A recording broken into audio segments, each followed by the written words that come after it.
자, 안녕하세요.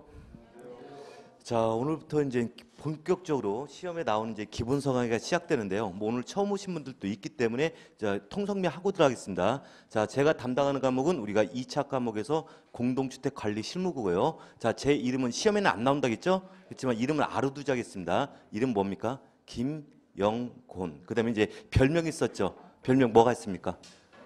김교주 또는 김실무. 그래서 여러분들이 편하신 대로 김교주라고 불러도 되고 김실무라고 불러도 됩니다. 김교주란 건 나중에 시험을 보시고 나중에 증명이 될 거예요. 왜 김교주인지 이렇게 보시고. 이제 제가 이제 수업을 진행하는데, 자, 우리가 기본서가 두께가 두껍습니까, 얇습니까?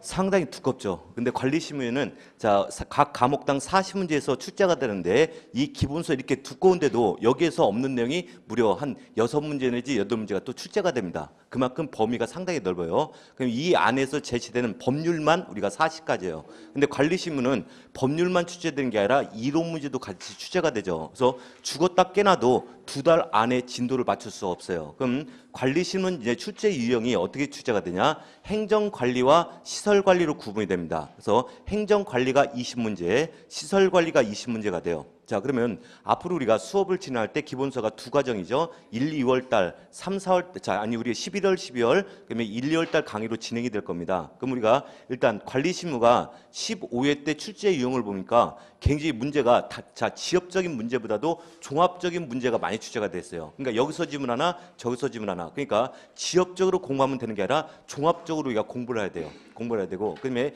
실무에서는 우리가 자 겹치는 과목이 있어요. 관계 복귀하는 대략 20문제 정도가 우리가 겹쳐서 우리가 시험 범위가 구성되고, 시설 개론과도 한 15문제 정도 또는 10문제 정도가 겹쳐서 우리가 시험 범위로 이렇게 규정이 돼요. 그러면 관리시험은 범위가 넓기 때문에 2달 과정에 전체 진도를 맞추려면요, 제가 여러분한테 어느 몇 페이지 피세요 하고 밑줄만 딱 치고 넘어가는데 2달 걸려요. 그러면 여러분들이 이해를 할 수 있다 없다?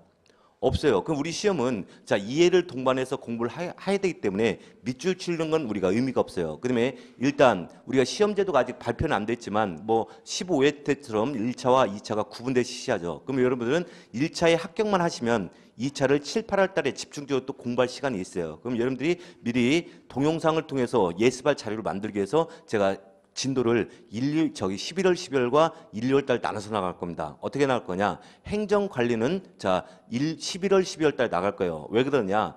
행정관리에서 이 노동법령이 문제가 되거든요. 노동법령은 우리가 일반 노무관리 법률과 그다음에 4대 관리 법률이 있어요. 근데 그동안 여기서 많이 출제돼야 뭐 4문제, 근데 뭐 2문제 정도, 뭐 1문제 나오는 해도 있었어요. 근데 작년도부터 시험위원회에서 이 노무관리 제도를 우리가 강화시켜서 6문제가 나왔어요. 6문제. 그럼 6문제란 것은 무시할 수 있다 없다?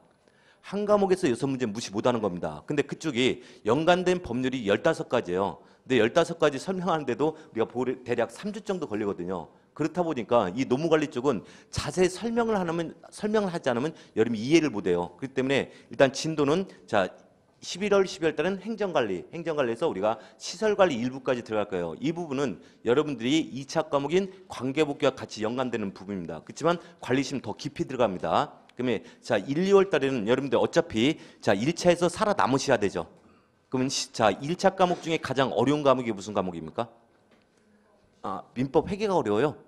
그 조금 공부가 되면 시설개론이 가장 어려운 과목입니다. 이유가 있어요. 시설개론 그 내용보다 범위가 상당히 넓거든요. 그러다 보니까 우리 기본서에 없는 내용들이 많이 출제가 돼요. 그러면 시설개론은 원칙은 이론 문제만 출제가 돼야 되는데 자 요즘은 법률 문제까지 같이 출제가 되죠. 그러면 시설개론 교수님이 법률 쪽까지는 강의를 못합니다.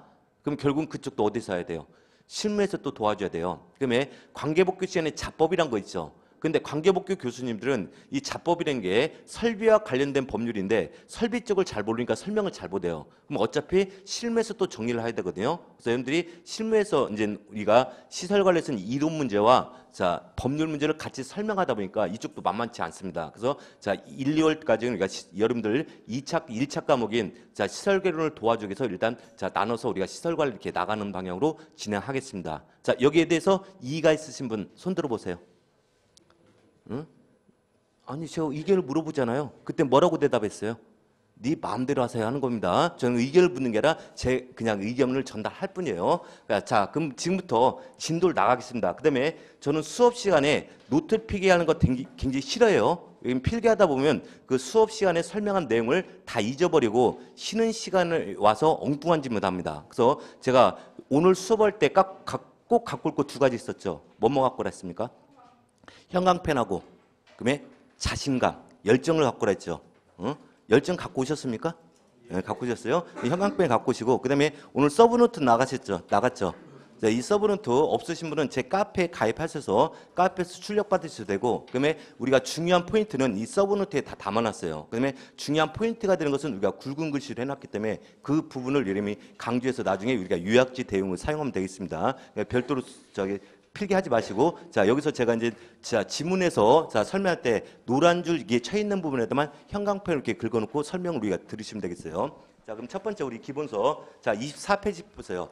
자 우리 관리신문서 기본서는 총론과정과 강론과정으로 이렇게 구분됐어요. 이 총론과정을 여러분이 이해만 잘하셔도 소장님이 되시면 약 70% 업무를 우리가 수행할 수 있는 부분 그다음에 가장 기본적인 부분 중에 하나입니다. 그다음에 이 총론은 대부분 주택법 건축법, 임대주택법 이렇게 구분됐어요. 근데 특이한 것은 그동안 관리심에서는 임대주택법이 출제가 안 됐었어요. 근데 작년도부터 세 문제 출제가 되기 때문에 임대주택에 대해서도 관리 규정을 같이 우리가 공부를 해야 되거든요. 그래서 실무가 범위가 이렇게 넓어졌기 때문에 같이 이렇게 세 가지 법률을 정리한다 보시고 그럼 첫 번째 자 관리의 대상. 자, 우리 기본서 보니까 24페이지죠. 자, 여기서 공동주택 관리의 대상이란 건 무엇이냐? 여러분이 소장님이 되시면은 무엇을 관리할 거냐? 관리의 객체념이라는 거죠. 그때 관리 객체라는 것은 사람 인적 대상도 있어요. 입주자 관리도 있고, 그다음에 자 건축물 관리가 있죠. 그 건축물에서도 우리 자격증은 주택관리사 제도가 되죠. 건축물 중에서도 무엇을 관리하는 거다?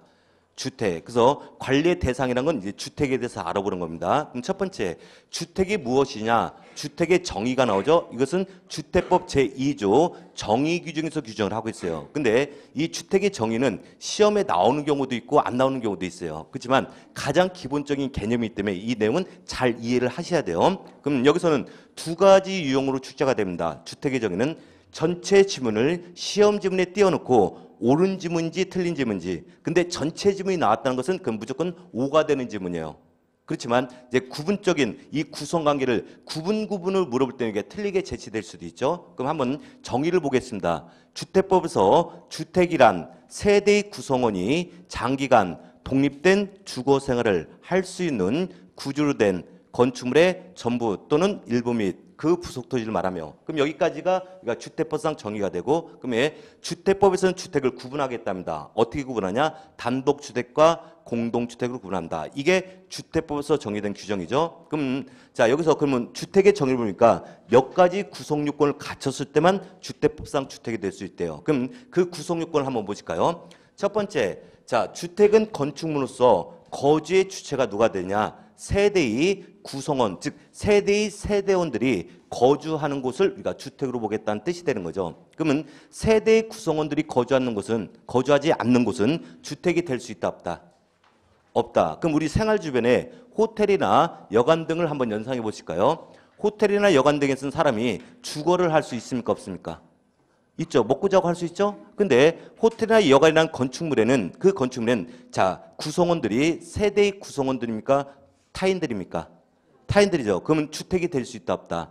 없다. 그래서 주택법상 주택은 반드시 건축물로서 세대의 구성원들이 거주할 때만 주택으로 인정하겠대요. 두 번째, 자 구주는 어떤 구주냐? 여기서 중요한 우리의 개념이 납니다.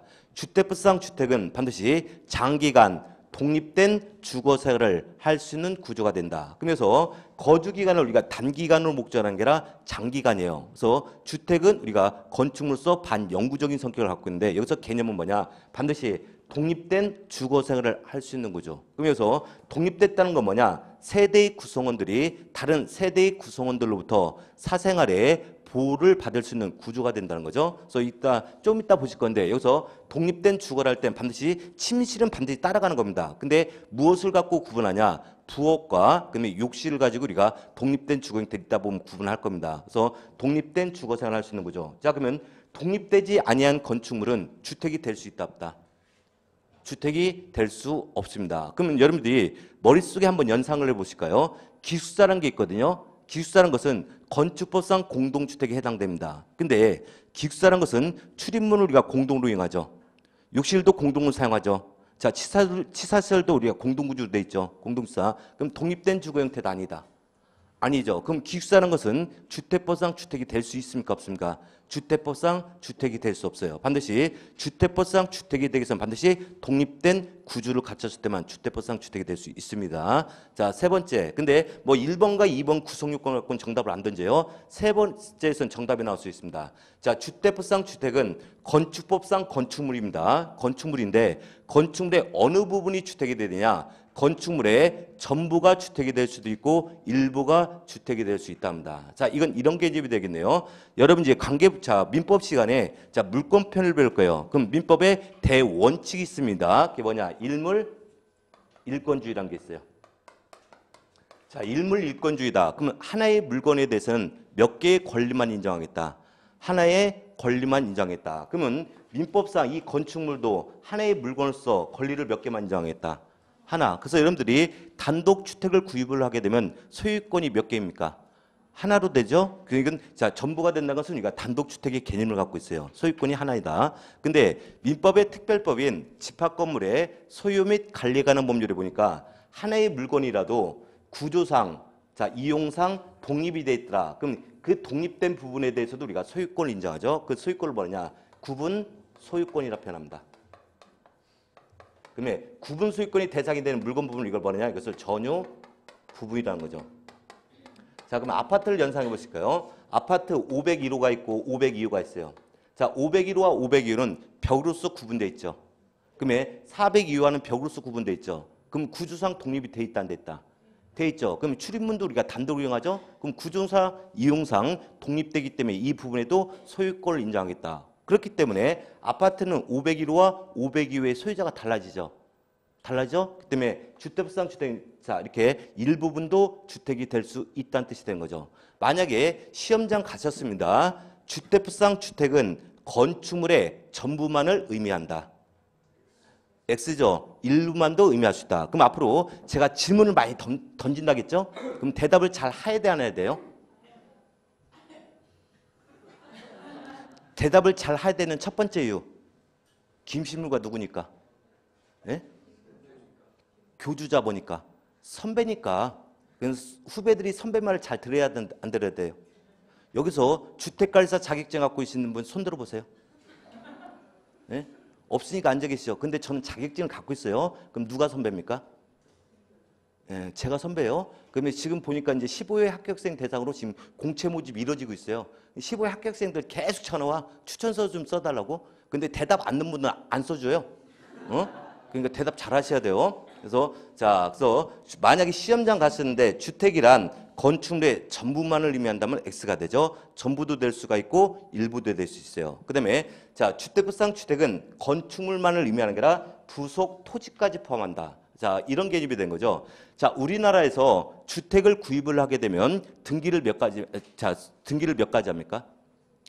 두 가지 하죠. 건축물 등기 따로, 토지 등기 따로. 그래서 우리나라 분들은 등기를 두 가지 하다 보니까 건축물만을 우리가 주택으로 인식하는데, 자, 여러분이 서구에서 주택을 구입하게 되면 등기를 딱 하나밖에 안 합니다. 대지 등기 하나면은 건축물 등기가 같이 되거든요. 근데 이런 개념은 서구적 개념을 도입하다 보니까 주택법상 주택은 건축물만을 의미하라 부속 토지까지도 우리가 주택으로 우리가 구분하는 거죠. 그래서 건축물과 그 부속 토지까지 주택이 되죠. 그래서 세 번째는 일부분을 제시하고 이게 옳은 짐인지 틀린 짐인지 우리가 정답 제시합니다. 조금 이따 사례 짐을 볼 거예요. 네 번째, 자, 여기까지가 자, 주택법상 주택이 정의가 되고 주택법에서는 별도로 주택을 구분하고 있죠. 단독 주택과 공동 주택으로 구분하고 있다. 무슨 주택과 무슨 주택이요?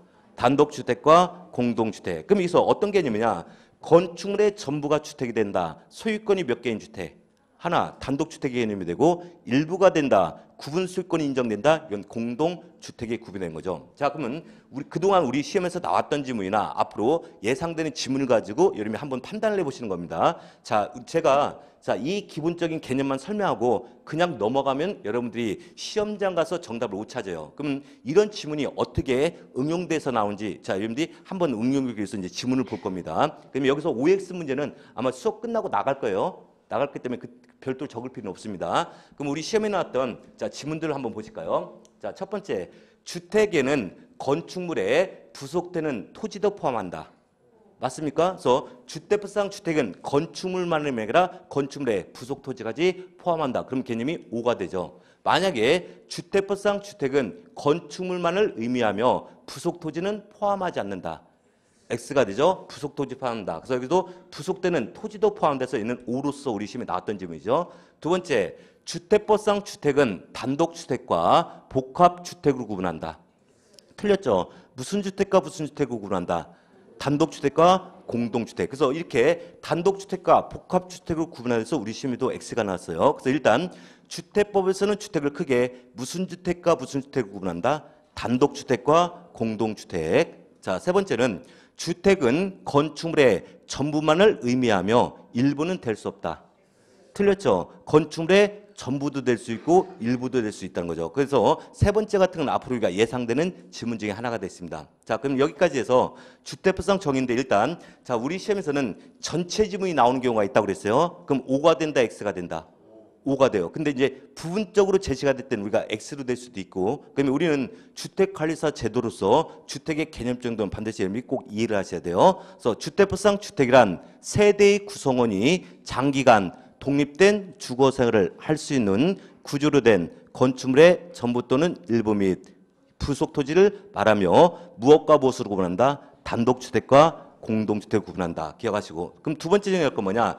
주택의 종류는 무엇이냐? 근데 이 주택의 종류가 기본적으로 우리 시험에 꼭 한 문제 내지 두 문제는 꼭 출제가 됩니다. 관계법규에서도 나올 수도 있고 실무에서. 근데 왜 나오느냐? 복잡하기 때문에. 그래서 이 주택법상 주택의 종류는 건축법상 종류가 달라지고 주택법상 종류가 달라져요. 그럼 첫 번째, 자, 건축물의 가장 일반법인 건축법령에서 규정된 주택의 종류를 보겠습니다. 자, 건축법에서는 주택을 별도로 우리가 종류를 구분하는 게 아니라 건축물을 용도별로 구분하고 있어요. 거기 보면 뭐 1종 근린생활시다, 2종 근린생활시다, 단독주택, 공동주택, 뭐 노유자시설 여러 가지 업무시설에다 분류하는데 그중에서 주거 용도로 쓰는 것은 우리가 크게 단독주택과 공동주택으로 우리가 분류를 합니다. 그래서 주거 용도로 쓰는 건축물에 무엇이 있다? 단독주택과 공동주택. 그럼 첫 번째 출제되는 건 뭐냐? 건축법령상 주택의 종류에서 단독주택과 공동주택의 구분관계 나와요. 그래서 건축법 시행령에 보니까 단독주택의 종류가 4가지, 공동주택의 종류가 4가지예요. 그래서 이걸 섞어서 단독주택에 해당되는 것을 모두 골라라. 공동주택에 해당되는 것을 모두 골라라. 이런 유형이 나오죠. 그럼 첫 번째, 자, 그럼 단독주택의 종류는 무엇이냐? 첫 번째가 자, 협의 개념이 있고 여기 앞에는 광의 개념이 단독주택이 되는 거고 뒤에는 협의 개념의 단독주택. 두 번째, 다중주택. 세 번째, 다가구주택. 네 번째, 공간으로 구성돼요. 그래서 건축법령상 단독주택의 종류는 첫 번째, 단독주택, 다중주택, 다가구주택, 공간이 있다는 거. 몇 가지가 있습니까? 4가지. 불러보세요. 단독주택, 다중주택, 다가구주택, 공간. 자, 그러면 공동주택의 종류가 또 4가지입니다. 첫 번째, 아파트. 두 번째, 연립주택. 세 번째, 다세대 주택. 네 번째, 기숙사. 일단 무슨 법령이라 했습니까? 건축법령이에요. 이따 보시면 건축법령과 주택법령상 공동주택의 종류가 달라집니다. 그것까지 우리가 구분할 줄 알아야 돼요. 일단 건축법령에서 보니까 공동주택의 종류도 몇 가지? 4가지. 불러보세요. 아파트, 연립주택, 다세대주택, 기숙사가 있다. 그럼 이걸 섞었을 때 우리가 단독주택이냐 공동주택인지를 첫 번째로 우리가 구분할 줄 알아야 돼요. 일단 주택의 각각 구성요건 조금 이따 정리하고 그럼 우리 시험에 나왔던 지문이나 예상 지문 한번 보실까요? 여러분이 OX를 판단해 보시는 겁니다. 자, 첫 번째, 건축법상 단독주택의 종류에는 단독주택, 다세대 주택 등이 있다. 어디가 틀렸습니까? 자, 다세대 주택은 단독주택이 아니죠? 공동주택이죠? 그럼 이건 X가 되는 질문이죠? 이게 우리 시험에 나왔던 질문입니다. 두 번째, 건축법상 공동주택의 종류에는 연립주택, 다중주택, 아파트 등이 있다. 어디가 틀렸습니까? 다중은 우리가 단독이지 공동주택이 아니죠. 그럼 이것도 X가 되는 지문이에요. 자, 일단 제가 왜 OX 지문을 제시하냐면 우리는 오지선다형이죠. 그러면 옳은 것을 골라라 또는 틀린 것을 골라라 문제가 나와요. 그럼 어차피 1번부터 5번 지문까지가 우리가 OX 싸움이에요. 옳은지 틀린지를 보고서 우리가 정답을 찾는 거기 때문에 여러분들이 평상시 이 OX 지문을 자주 연습하다 보면 그만큼 실력이 향상되는 겁니다. 그럼 이제 주관식도 출제가 돼야 한대요. 2차 과목은 과목당 8문제가 나오죠. 근데 주관식도 이 OX 문제가 같이 연관시키면 된다 이렇게 생각하시면 돼요. 자, 두 번째도 일단 틀렸습니다. 또 세 번째 용 어떻게 나오냐? 이렇게 나옵니다. 건축법령상 공동주택에 해당하는 건축물로 옳게 짝져진 것은, 그럼 단독주택이라는 건축물과 공동주택이라는 건축물을 박스에다가 다 집어넣고 공동주택에 해당되는 걸 모두 고르는 문제가 나와요. 그럼 이제 한번 판단해 보실까요? 첫 번째, 다가구 주택. 그럼 공동주택입니까? 아닙니까? 아니죠? 그럼 아니죠? 단독주택이죠? 그럼 얘는 일단 정답이 아니죠? 두 번째, 다세대 주택. 공동주택에 해당되죠? 그럼 얘는 정답으로 이게 체크를 해줘야 되겠죠? 세 번째, 공관. 단독이죠? 그럼 얘는 정답이 아니죠? 자, 1번, 기숙사. 공동주택이죠? 지금 우리는 건축법령을 물어봤어요. 이따 보시면 주택법령에서는 기숙사가 공동주택이 아니에요. 일단 건축법에서는 기숙사 공동주택이, 그럼 얘는 정답에 해당되는 거죠. 자, 미음번 보실까요? 타중주택. 단독이죠. 그럼 여기서 우리가 옳게 짝진 것은 그럼 몇 번과 몇 번과 짝진 것?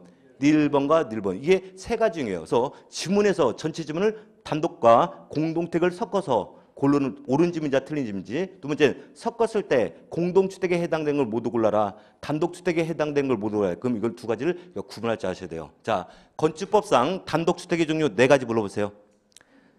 단독주택, 다중주택, 다가구주택, 공간. 그러면 건축법령상 공동주택의 종류 4가지. 아파트, 연립주택, 다세대주택, 기숙사가 있다. 이게 첫 번째 형. 그럼 두 번째 형은 뭐냐? 각각의 주택별로 우리가 구성 요건이 있어요. 그 구성 요건이 옳은지 틀린지 물어봅니다. 그럼 첫 번째, 자 보니까 단독주택, 얘는 광의 개념의 단독주택이 되는 거고, 자 종류 중에 첫 번째 협의 개념의 단독주택이 있죠. 근데 건축법령에서는 이 협의 개념의 단독주택은 별도로 정의하지 않아요. 그럼 여기서 협의 개념의 단독주택은 뭐냐? 자, 여러분들이 길을 가다 보시면 1층짜리, 2층짜리 한옥집이나 양옥집죠? 그 개념을 갖고 있어요. 그러면 위에 있는 광의 개념의 단독주택과 차이점 뭐냐? 위에 있는 광의 개념은 소유권이 하나인 건축물 전부를 하나로 이렇게 묶어놓은 광의 개념의 단독주택이 되는 거예요. 밑에는 협의 개념이다 이렇게 이해하시면 돼요. 이거 가지고 별도로 정답 안 던져요. 근데 중요한 것은, 자, 제가 담당하는 과목은 공동주택 관리 실무입니까? 단독주택 관리 실무다. 공동주택 관리 실무. 그럼 단독주택은 중요한 게 있어요, 없어요? 없어요. 그렇지만 우리 시험에서는 다중과 다가구 주택은 공동주택과 구분을 하기 위해서 우리가 물어봐요. 일단 다중주택이란 두 번째 다중주택이란 대중들이 여러 사람이 사는 주택이란 거예요. 보니까 다음의 요건을 모두 갖춘 주택을 말한다. 그럼 이 중에서 한 가지 요건이라도 충족하지 못하면 다중주택이 될 수 있다, 없다? 없다는 거죠. 그럼 첫 번째 보실까요? 자, 학생이나 직장인 등 여러 사람이 장기간 거주할 수 있는 구조가 돼요. 근데 아까 주택법에서는 주택의 거주 주체가 누가 됐어야 돼요? 세대의 구성원이죠. 근데 다중주택은 세대의 구성원들이 거주하는 것이 아니라 학생이나 직장 등 여러 사람이 장기간 거주한다. 그래서 이것을 타인들이 여러 사람이 장기간 거주하기 때문에 이걸 우리가 다중이다 이렇게 표현했을 뿐이에요. 자, 기업번 가지고는 정답 안 던져요. 근데 니은번에 중요한 개념이 나옵니다. 다중주택은 독립된 주거의 형태를 갖출 것, 갖추지 아니할 것. 갖추지 아니할 것이에요. 만약에 독립된 주거 형태를 갖추고 있으면은 다중주택이 될 수 있다, 없다? 없다. 만약에 시험장 가졌어요. 다중주택의 구성 요건으로 독립된 주거 형태를 갖출 것. X죠. 다중주택 안에서 만약에 독립된 주거 형태를 갖췄다는 편형식이 나오면 그건 무조건 X가 되는 거예요. 그럼 우리가 앞으로 그럼 독립된 주거란 것은 무엇을 갖고 판단할 거냐? 자, 법에서 명확하게 판단을 해줍니다. 일단 우리가 항시주택이라고 붙는 것들은 침실은 기본적으로 가는 겁니다. 근데 침실지하고 무엇과 무엇을 갖고 구분할 거냐? 보니까 앞으로 독립된 주거 형태가 아니란 뜻은 각 실별로 욕실은 설치할 수 있으나 취사실은 설치하지 아니한 것을 말한다. 그럼 이와 같다 그랬어요. 그럼 앞으로 독립된 주거 형태라는 것은 욕실과 취사실을 갖고 구분한다. 부엌을 갖고 구분한다는 거예요. 자, 그러면 각실별로 욕실도 설치하고 각실별로 부엌까지 설치가 되면 그것은 독립된 주거 형태가 되는 거고, 각실별로 욕실까지는 설치해 주나 취사실을 설치하지 않았다, 각실별로 부엌을 설치하지 않았다, 그때는 독립된 주거 형태가 아니다, 이런 판단 기준이 되는 겁니다. 그럼 여기서 가로 열고 이것 가지고 정답 안 던져요. 근데 앞으로 개념을 이야기해서 앞으로 독립된 주거의 판단은 무엇과 무엇을 갖고 구분한다.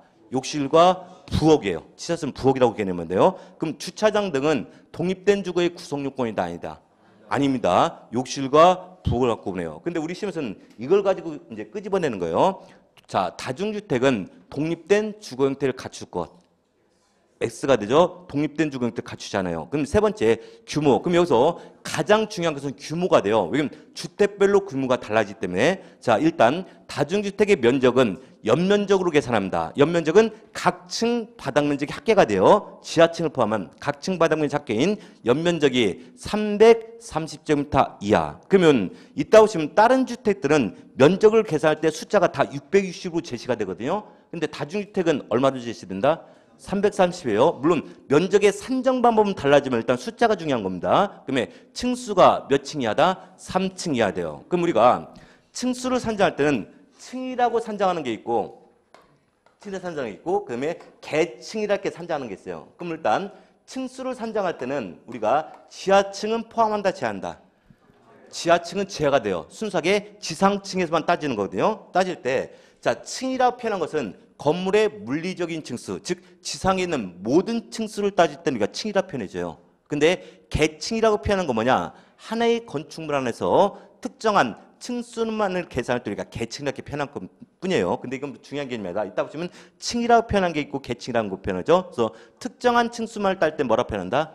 계층이에요. 근데 얘는 계층이 아니고 그냥 3층 이하다, 이런 뜻입니다. 얘는 용도에 관계없이 자, 면적과 층수를 다 산정하겠다는 뜻이에요. 그러면 우리 시험에서 이렇게 출제가 되죠. 다중주택은 자, 다중주택의 구성 요건으로 자, 연면적은 660제곱미터 이하일 것. 틀렸죠? 다중주택의 구성 요건으로 층수는 4층 이하일 것. 이따 보면 다른 주택은 다 4층이에요. 4개층인데 얘는 3층으로 우리가 구성됐다는 거죠. 그럼 여기서 일단 다중주택은 한 번 또 이렇게 출제된 데 있어요. 박스에다가 기억번, 니은번, 디귿번을 제시하고 여기에 해당되는 자, 주택은 무엇이냐 해서 우리가 다중주택을 찾는 문제. 근데 앞으로 두 번 출제가 안 돼요. 그럼 여기서 이제 앞으로 눈여겨볼 건 다중주택은 독립된 주거 형태를 갖출 것, 갖추지 않을 것.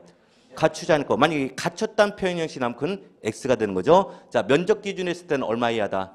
330제곱미터 이하. 층수는 3층 이하. 지금 또 뭐 숫자 그게 의미도 필요 없어요. 암기하는 게 아니라 자꾸 우리가 되새기는 겁니다. 숫자는 나중에 다 머릿속에 넣어준다, 안 넣어준다? 다 넣어줄 테니까 저하고 앞으로 숫자 암기할 게 1000가지가 돼요?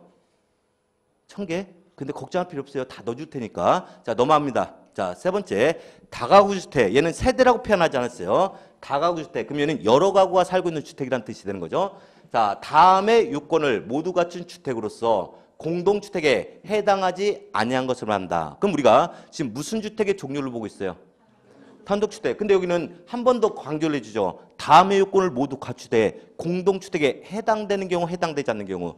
해당되지 않는다. 그러면 공동주택에 해당되지 않는 것은 무슨 주택이 되는 거다? 단독. 그럼 얘는 가구별로 자, 구분 소유권이 인정이 된다, 안 된다? 안 된다는 뜻이야. 그럼 다가구 주택은 그 건축물의 소유권이 몇 개만 인정되는 거다? 하나만 인정되는 뜻이죠. 그럼 일단 어떤 요건을 갖출 거냐? 첫 번째가 자, 주택으로 쓰는 층수가 자, 몇 개 층 이하일 것? 3개층 이하일 것. 그럼 다만은 나중에 이따 설명할 겁니다. 마지막에. 그러면 아까 보실까요? 다중주택에서는 우리가 그냥 층수가 3층 이하라 했죠. 그는 용도를 따지지 않고 전체 층수를 의미하는 거예요. 근데 다가구 주택은 계층이라 표현했죠. 그럼 특정한 층수란 거예요. 그럼 하나의 건축물 안에서 모든 층수를 따지는 게 아니라 무엇으로 쓰는 층수만 계산하겠다. 주택으로 쓰는 층수만 계산하겠대요. 그러면 주택으로 사용하지 않는 층수는 계산한다, 안 한다? 안 한다. 그래서 이따 보시면 다만이란 걸 이따 한 번 더 설명할 겁니다. 자, 그러면 다가구 주택은 전체 층수가 4층짜리가 있을 수 있다, 없다? 있죠. 왜냐면 일단 주택으로 쓰는 층수만 계산하기 때문에 전체 층수는 4층짜리도 나올 수도 있어요. 그중에서 무엇으로 쓰는 층수만 계산하겠다. 주택으로 사용하는 층수만을 계산했을 때 우리가 3계층 이하가 된다는 거예요. 이해가셨죠? 근데 여기서 무슨 면적이냐 이게 중요하라 이 뒤에 있는 숫자가 중요한 거예요. 이런 거 갖고 말장난 가 아니라 일단 주택으로 쓰는 층수가 몇 개층이야다? 3계층이야. 두 번째는 주택으로 쓰는 한 개 동의 바닥 면적 합계가 자 660제곱미터 이하일 것. 자 아까 자 다중주택은 우리가 연면적이라 표현했었죠. 그럼 여기서 연면적이란 뭐냐? 자 얘는 용도를 따지지 않고 모든 층의 바닥 면적을 계산하겠다는 뜻이 되는 거예요. 근데 자 다가구 주택은 모든 층의 면적을 더하는 게 아니라 무엇으로 쓰는 면적만 더하겠다. 주택으로 쓰는 바닥 면적만 더했다. 그럼 위에서 이 주택으로 쓰는 이 계층 3계층 이하의 바닥 면적을 다 더했을 때 660제곱미터 이하라는 거예요. 자 그러면 다가구 주택은 연면적은 660제곱미터를 초과할 수 있다 없다. 연면적은 초과할 수 있어요. 연면적은 용도에 관계없이 모든 층의 바닥 면적을 더하는 거기 때문에 연면적은 660을 넘어갈 수 있죠. 그러면 주택을 쓰는 층 면적이 얼마다? 660제곱미터 이런 거예요. 그럼 여기서는 뭐 이게 면적을 어떻게 계산해? 연면적을 계산 예를 물어보는 게 아니라 이 숫자 가지고 말장난 치죠. 이런 식으로 다가구 주택은 주택으로 쓰는 한 개 등의 바닥 면적 합계가 330제곱미터 이하일 것. X죠? 660제곱미터 이하입니다. 세 번째는 몇 세대 이하가 거주할 거냐? 19세대 이하가 거주할 수 있고. 그럼 여기서 세대라고 표현한 것은 다 독립된 주거 형태를 갖추고 있다는 뜻이 되는 거예요. 근데 독립된 주거 형태를 갖추고 있대. 자, 공동주택에 해당되지 않는다는 것은 각 세대별로 구분 소유권을 인정하겠다 안 하겠다? 안 하겠다. 그래서 이것을 우리가 다세대라고 표현하고 다가구 주택이라고 표현합니다. 자, 그러면 우리 시험에서는 뭘 갖고 오느냐? 이 중에 하나의 구성 요건을 딱 바꿔버리는 거예요. 다가구 주택은 주택으로 쓰는 층수가 4계층 이하일 것. X죠. 다가구 주택은 한 개 동에 주택으로 쓰는 바닥 면적 합계가 330m 이하일 것. 다가구 주택은 20세대 이하가 거주할 것. X죠. 그래서 이 세 가지에서 우리가 포인트는 이 숫자가 여기가 포인트가 되는 겁니다. 자, 이따 한번 또 정리할 거예요. 자, 넘어와서 이제 공간. 자, 공간은 단독주택이다, 공동주택이다. 우리 시험에 이렇게 한번 나왔었죠. 총리, 관저, 대사관 등 공공건물은 공동주택에 해당된다. 틀렸죠. 공간은 공공건물이라도 공동주택이 아니라 단독주택이 되는 거죠. 그럼 일단 머릿속에 연상하실 거 건축법상 단독주택의 종류 네 가지 불러보세요. 일단 단독주택, 다중주택, 다가구주택, 공간. 그럼 이제 두 번째 포인트는 다중주택은 독립된 주거 형태를 갖출 것, 갖추지 않을 것. 갖추지 않을 것. 그럼 규모로서 면적은 330 이하, 층수는 3층 이하. 그럼 다가구주택은 여러 세대가 살더라도 공동주택이다, 단독주택이다. 단독주택이죠. 층수는 몇 개층? 3계층이야. 면적은 610제곱미터 이하. 거주세대는 19세대 이하. 그럼 여기서 이제 단독과 공간은 그렇게 의미가 없어요. 다중과 다가구의 개념만 잘 파악하시면 되겠습니다. 자, 넘어와서 이제 공동주택 보니까 뒤에 굉장히 복잡한 단서가 있는데 이건 나중에 우리가 정의하면 돼요. 일단 자, 여기 보니까 자, 공동주택에는 공동주택의 형태를 갖춘 가정보육시설, 공동생활가정, 지역아동센터, 노인복지시설. 근데 노인복지시설 가로 열고 노인복지주택은 포함한다, 제한다?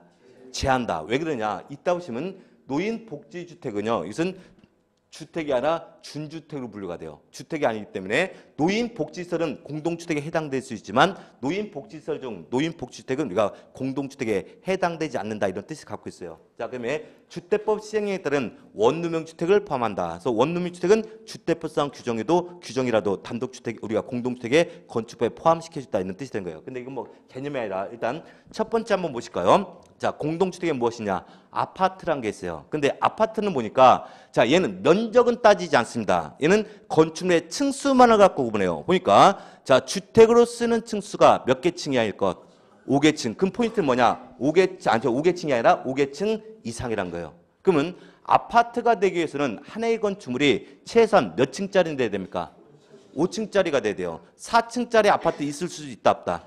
없다. 제가 말씀드렸었죠. 자, 친구분한테 전화가 왔습니다. 전화 왔어요. 자, 나 아파트로 이사 갔기 때문에 집들이 와서 축하를 해줘 말해요. 그래서 몇 층짜리인데, 그러니까 4층짜리 아파트래요. 있을 수 있어요, 없어요? 없죠. 근데 공부하기 전에는 있었죠. 공부를 하니까 개념이 달라지죠. 그러니까 주택가에서 공부를 하니까 내가 똑똑해지는 기분이 듭니까 안 듭니까? 들죠. 그럼 친구한테 뭐라고 해야 돼? 그 아파트가 아니라고 얘기를 해야 돼요. 그럼 너는 왜 이렇게 잘하냐 하면 뭐라고 해야 돼요? 나 주택관리사 공부해. 그래서 같이 공부하자고 하고 어디로 데리고 해야 돼요? 에듀윌학원. 다른 데 가면 안 돼요. 에듀윌 중에서도 어디? 여기 노원이니까 노원. 근데 뭐 전국적으로 나가니까 이제 에듀윌학원을 데리고 오세요. 일단 아파트 면적을 따진다 안 따진다? 안 따져요. 주택으로 쓰는 층수가 몇 개 층?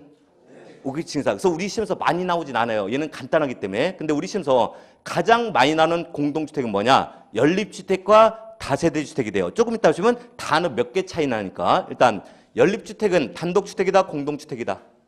공동주택이요. 보니까 얘는 주택으로 쓰는 한 개 동의 바닥면적 합계가 일단 숫자를 잘 보세요. 얼마입니까? 근데 얘는 숫자만 중요하라 660제곱미터 초과다 이하다. 초과요. 초과고 층수는 몇 개 층이하다? 4개 층이야. 당연하죠. 자, 5개 층부터는 무엇이니까? 아파트. 그럼 얘도 면적이나 층수는 무엇으로 쓰는 부분만 계산한다? 주택으로 쓰이는 부분만 계산한다는 거야. 자, 이때 면적은 일단 660m 초과, 층수는 4개 층이야. 그럼 일단 아파트와 연립을 비교해 보실까요? 자, 아파트가 넓습니까? 연립주택이 면적이 넓어야 돼요. 면적은. 전체 면적은 아파트가 넓어야 됩니까? 연립주택이 넓어야 됩니까? 아파트가 넓어야 돼요? 아까 아파트는 면적을 구분했어요, 안 했어요? 그럼 얘는 660제곱미터 이하짜리가 있을 수 있다, 없다? 있어요. 근데 연립은 660제곱미터 이하짜리가 존재할 수가 없는 거지. 그래서 아파트의 연립의 구분 시력은 면적이 되는 게 아니라 층수가 되는 겁니다. 그러면 다세대 주택을 한번 비교해 보실까요? 자, 다세대 주택은 자, 공주택으로 쓰는 한 개 동의 바닥 면적 합계가 660제곱미터 기준에서 초과다 이하다. 이하라고 붙었어요. 이하. 층수는 몇 개 층이다? 4개 층 이하. 자, 그럼 비교해서 볼까요? 연립과 다세대 주택은 층수는 똑같이 몇 개 층이 합니까? 4개 층이라는 게 같죠? 그러면 층수 갖고 구분할 수 있다 없다? 없다는 거예요. 그럼 일단 무엇 갖고 구분하냐? 면적을 갖고 구분해야 돼요. 일단 면적을 얼마를 기준해서 660제곱미터 기준에서 초과가 되면 연립, 이하가 되면 다세대 주택이 되죠. 그 때문에 얘는 초과냐 이하는 이 개념이 조금 달라기 때문에 이걸 바꿔치기 하는 문제가 가장 우리 시험에서 많이 출제가 되는 거죠. 일단 기준할까요? 연립주택과 다세대 주택은 일단 층수는 몇 개 층 이하이고요. 4개 층 이하가 되고 자, 무엇 갖고 구분한다?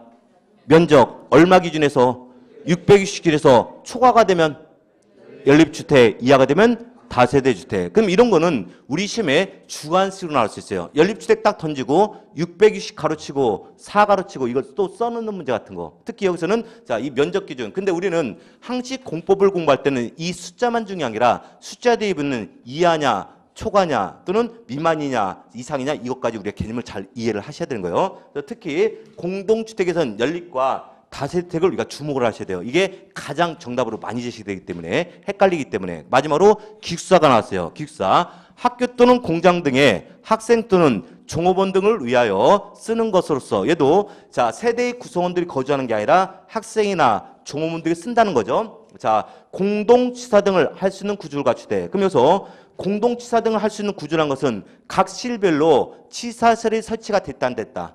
안 됐다는 거죠. 그러면 결국은 독립된 주거 형태를 갖춘 것, 갖추지 않은 것, 갖추지 않았다는 거예요. 그러면 우리 시험에서는 기숙사가 지금 크게 정답 안 던져요. 그렇지만 기숙사라는 게 딱 제시가 되면 다른 거 볼 필요 없어요. 독립된 주거 형태를 갖췄다, 갖추지 않았다. 갖추지 않았다. 그러면 이 8가지 주택 중에 독립된 주거 형태를 갖추지 아니한 것은 딱 두 가지입니다. 다중주택과 기숙사예요. 그러면 아까 주택법에서 주택은 독립된 주거 형태를 갖춰야 되는 거죠.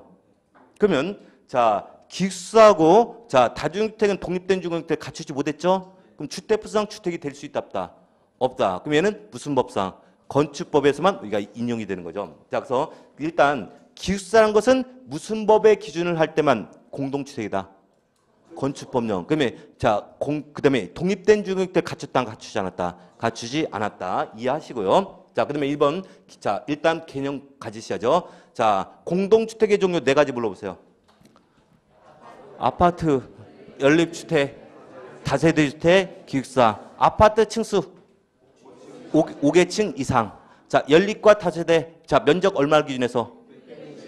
자, 연립주택은 다세대는 이하. 모두 다 층수는 이상이야. 기숙사는 독립된 주거 형태를 갖출 것, 갖추지 않을 것, 갖추지 아니한 것. 자, 그러면 자, 두 번째 이제 개념 정의하는 겁니다. 이것은 주택으로 쓰이는 층수의 세대. 자, 아까 다가구 주택과 아파트와 연립주택과 자, 다세대주택은 층수를 계산할 때 주택으로 쓰는 층수만 계산한다 했죠. 그럼 어느 경우 주택으로 쓰는 층수 우리가 제일을 하겠냐? 자, 주택의 종류별 좀 달라집니다. 일단 아파트와 연립주택은 1층 전부를 필로티 구조로 하여 주차장으로 사용하고 나머지 자, 주차장으로 사용하는 경우 필로티 부분을 층수에서 제일한다. 그럼 필로티란 건 뭐냐? 여러분들이 자, 길 가다 보시면 건축물에 1층이 이렇게 기둥으로 이렇게 뻥 뚫리는 거 보셨죠?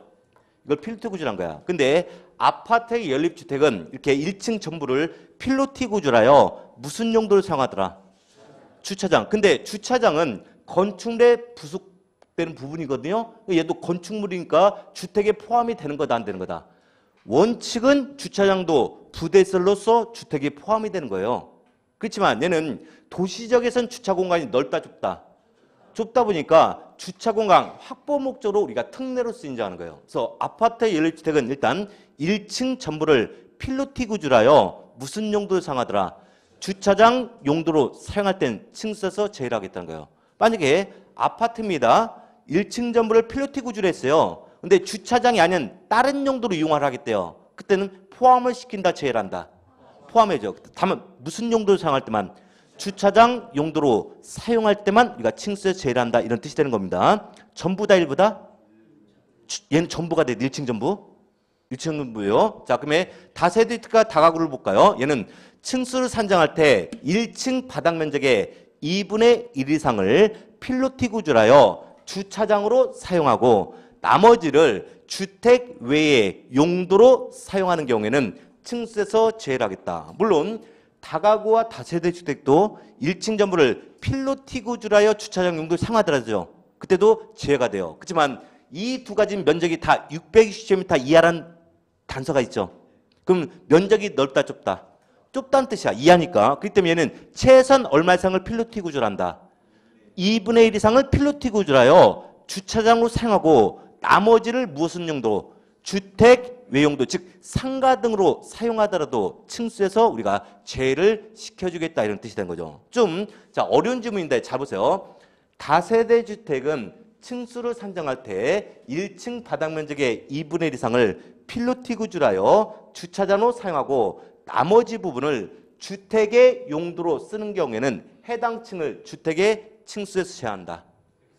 X죠. 일단 2분의 1 이상 필로티 구조를 하더라도 나머지를 반드시 주택 외의 용도로 쓸 때만 층수 제외된다. 그래서 층수 산정에서 제외가 될 때도 아파트, 연립주택, 다세대, 다가구가 개념이 달라져요. 일단 아파트의 일부는 얼마를 필로티 구조로 해라? 전부. 그러면 다세대와 다가구는 최소한 얼마 이상? 물론 전부도 할 수 있어요. 최소한 2분의 1 이상. 나머지를 주택이다, 주택 외의 용도다. 주택의 외용들한 거. 근데 이건 개념적으로만 파악해서 이거 가지고 크게 정답 던진 거 아니까. 자, 그럼 여기서 우리 시험에 나왔던 지문들 갖고 한번 부과하기 전에 일단 주택의 규모로서 한번 비교해 볼게요. 자, 주택별로 면적의 기준이 달라지고 층수가 달라지죠. 일단 아파트는 면적을 갖고 구분한다, 안 한다? 하지 않죠. 무엇만 갖고 구분했어요? 층수가 몇 개층 이상? 5개층 이상. 5개층 이상. 자, 그러면 연립주택은 면적도 기준이 있었죠. 얼마 기준? 초과 이하? 초과. 그러면 층수는 몇 개층? 4개층 이하. 그러면 다세대 주택도 면적은 얼마 기준? 기준에서 초과 이하? 이하. 그러면 층수는 4개층 이하. 다가구 주택 면적, 다가구 주택 660제곱미터 이하. 이하. 자, 그러면 층수 3개층 이하. 자, 이렇게 비교가 되죠. 출제는 이런 차이점을 갖고 우리 심에서 정답을 끄집어낸다는 거예요.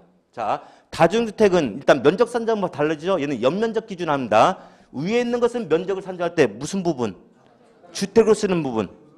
왜냐면 아까 층수에서 면제가 되는 부분이 있기 때문에. 근데 얘는 연면적 기준 했어요. 근데 그게 연면적이냐 주택으로 쓰는 바닥 면적, 이게 중요한 게 아니라 그 숫자가 중요한 거죠. 다중주택은 얼마다? 330제곱미터 이하. 층수는 3층 이하라는 거예요. 그래서 이런 차이점을 갖고 우리 시험 출제는 이걸 바꿔치기해서 틀린 정답을 제시되는 거죠. 그러면 지금부터 앞에서 학습은행을 짐을 통해서 하나하나 정리해 볼게요. OX 크게 불러보세요. 뭐 두 가지 중에 하나 찍는 거야?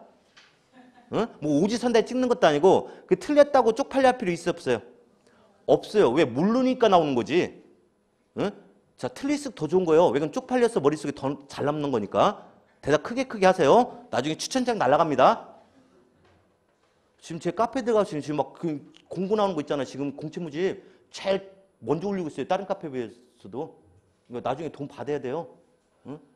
아니 그냥 공부가 취미라 하시는 겁니까? 취미로? 알았습니다. 응? 자, 그럼 이 엑서사이즈 보는 거예요. 자, 연립주택은 근데 제가 정답 물어볼 때는 90%가 X예요.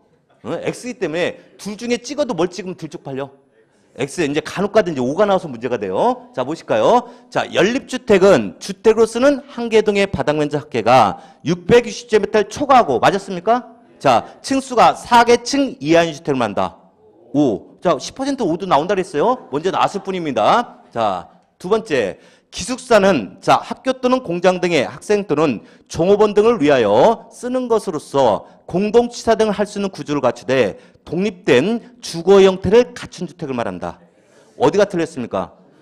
그렇죠. 기숙사가 나오면 다른 거 볼 필요 없어요. 독립된 주거 형태를 갖췄는지 안 갖췄는지 얘만 체크하면 되는 겁니다. 그럼 얘는 5가 됩니까? X가 됩니까? 얘는 X가 되는 거죠. 세 번째, 다세대 주택은 주택으로 쓰는 한 개동의 바닥 면적 합계가 660제곱미터 이하이고 층수가 5개층 이하인 주택을 말한다. 자, 일단 면적은 맞았습니까? 틀렸습니까? 맞았죠. 어디가 틀렸습니까? 층수가 틀렸죠. 몇 개 층 이하야 돼요? 자, 만약에 면적이 660m 이하라도 층수가 5개층이 되면 뭐가 되는 거야? 아파트가 되는 거죠. 얘는 X가 되는 겁니다. 다 이게 우리 시험에 나오는 질문들이에요. 자, 또 보실까요? 자, 건축법령상 다세대 주택은 지하 주차장 면적을 제하고 무조건 우리가 지하 주차장 면적은 제외를 해주는 겁니다. 제하고 주택으로 쓰는 한 개동의 바닥 면적 합계가 660제곱미터를 초과하고 층수가 4개층 이하인 주택을 말한다. 어디가 틀렸습니까? 자, 일단 층수는 맞을 때 틀렸어요. 맞죠? 근데 면적이 660에 초과죠. 그러면 다세대가 아니라 뭐가 돼야 돼요? 연립주택이 되든가 또는 얘를 오르는 질문만 하면 660m 이하로 나왔어요. 이게 다 우리 시험에 나왔던 질문이에요. 자, 보실까요? 자, 다가구 주택의 유권으로 주택으로 쓰는 층수는 4개층 이하이다. 틀렸죠? 자, 연립과 다주택은 4개층 이하가 되죠. 근데 다가구 주택은 3개층 이하가 돼야 돼요. 그럼 얘는 X가 되는 거죠. 자, 다중주택은 독립된 주거 형태를 갖춰야 된다. X죠. 독립된 주거 형태를 갖추지 아니해야 되는 거죠. 자, 이런 게 우리 시험에 나와서 정답을 끄집어내는 겁니다. 그럼 일단 가장 우리가 자, 기본이 되는 주택의 종류가 이 건축법상 주택의 분류가 관계돼요. 자, 머릿속에 연상해 보실까요? 자, 건축법상 단독주택의 종류 4가지 불러보세요. 단독주택, 다중주택, 다가구주택, 공간. 자, 건축법령상 공동주택의 종류 4가지 불렀어요. 아파트, 연립주택, 다세대주택, 기숙사가 있다. 이 중에서 다중주택은 독립된 주거 형태를 갖춘 것, 갖추지 아니할 것. 자, 연면적 얼마? 330 이하, 층수는 3층 이하. 다가구주택은 다음 요건을 모두 갖추고 공동주택에 해당되는 경우, 해당되지 않는 경우. 해당되지 않는다. 일단 자, 층수는 몇 개층이야? 3개층. 다가구는 3개층이야. 자, 면적은 660제곱미터 이하. 거주세대는 19세대 이하. 자, 아파트는 층수 5개층 이상. 자, 연립은 면적 얼마? 620 초과 이하. 층수 4개층 이하. 그러면 다세대주택은 면적 660제곱미터 이하. 층수는 4개층 이하. 기숙사는 독립된 주거 형태를 갖춘 것, 갖추지 않은 것. 갖추는 거여서 가장 일반적인 문제입니다. 자, 작년도 14회, 15회 출제 안 됐어요. 그러면 16회 때 무조건 한 문제 출제된다 이렇게 보시면 되겠습니다. 자, 넘어와서 주택법상 주택 등의 정의 및 종류. 자, 여기도 복잡하고 개수서 연타서 주관식까지 나오는 개념이니까 잠깐 쉬었다 들어가도록 하겠습니다.